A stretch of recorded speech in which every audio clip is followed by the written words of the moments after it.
জানাজার নামাজের ফরজ মাত্র দুটি: এক, দাঁড়িয়ে জামাত আদায় করা; দুই, চার তাকবীর বলা। জানাজার নামাজের ওয়াজিব হলো মৃতের জন্য দোয়া করা।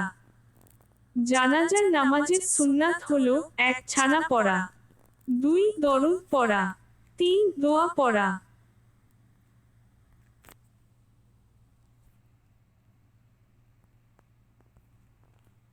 ওই সব ব্যক্তি যারা ইসলামকে একমাত্র সত্য ধর্ম মেনে কবুল করেনি এবং অকাট্যভাবে প্রমাণিত ইসলামী আকীদা, বিশ্বাস ও বিধানাবলীকে সত্য মনে করে না, বরং ইসলামের সঙ্গে বিদ্বেষ পোষণ করে এবং ইসলামের সর্বসম্মত কোনো বিশ্বাস বা বিধানকে কটাক্ষ করে অথবা আল্লাহ ও রাসূলের অবমাননা করে, তার জানাজা পড়া কোনো মুসলিমের জন্য বৈধ নয়।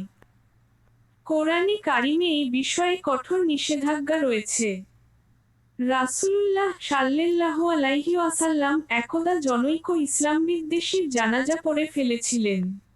তখন আল্লাহ তাআলার পক্ষ থেকে কঠোর সতর্কবাণী এসেছে। ইরশাদ হয়েছে, আর তাদের মধ্যে যে মারা গিয়েছে, তুমি তার জানাজা পড়বে না এবং তার কবরের ওপর দাঁড়াবে না। নিশ্চয়ই তারা আল্লাহ ও তার রাসূলকে অস্বীকার করেছে এবং তারা ফাসিক অবস্থায় মারা গেছে। আর তোমাকে যেন মুগ্ধ না করে তাদের ধন সম্পদ ও সন্তান সন্ততি, আল্লাহের দ্বারা শুধু তাদের দুনিয়ার জীবনে আযাব দিতে চান এবং কাফির অবস্থায় তাদের জান বের হয়ে যাবে। সূরা তাওবা, আয়াত 84-85। শরীয়তের বিধান হলো একজন মানুষ যখন মুসলিম প্রমাণিত হবে, তার ইন্তেকালের পর মুসলিমদের ওপর তার জানাজা ও কাফন দাফন ফরজে কেফা, চাই সে যত বড়ই পাপকর্মশীল হোক না কেন। হাদিস শরীফের এসেছে, রাসূলুল্লাহ সাল্লাল্লাহু আলাইহি ওয়াসাল্লাম বলেন, তোমরা নেককার ও বদকার সব মুসলিমেরই জানাজা পড়ো। সুনানে দারাকুতনি, হা 1768, বাইহাকি, হা 6832। অন্য বর্ণনায় ওই হাদিসে এই শব্দও রয়েছে যে, যদিও সে কবিরা তথা বড় গুনাহে লিপ্ত হয়। মুসনাদে শামীন তাবারনি, হা 3461।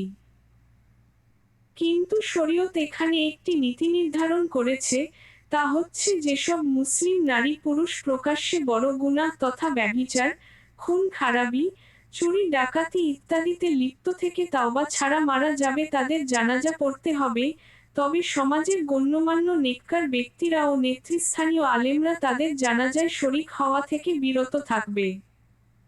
বাদায়ুস সানায় 2-236, ফাতাওয়ায়ে দারুল উলুম 5-309।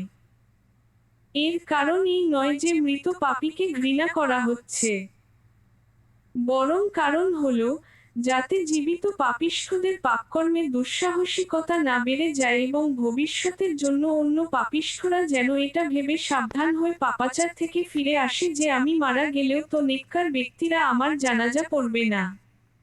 সুনানে বাইহাকি 4-29। হাদিস শরীফের এসেছে, জনৈক ব্যক্তি আত্মহত্যা করে মারা যাওয়ার পর রাসূলুল্লাহ সাল্লাল্লাহু আলাইহি ওয়াসাল্লাম তার জানাজায় শরীক হননি, বরং সাধারণ লোকেরা তার জানাজা দিয়ে কবর দিয়ে দেয়।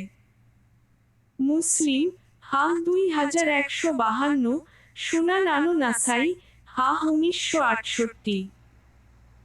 হাদিসের ব্যাখ্যাকাররা বলেন, রাসূলুল্লাহ সাল্লাল্লাহু আলাইহি ওয়াসাল্লাম জানাজায় শরীক না হওয়ার কারণ হলো আত্মহত্যার গুনাহের প্রতি মুসলিমদের সতর্ক করা। শরহে মুসলিম নববী 7-47।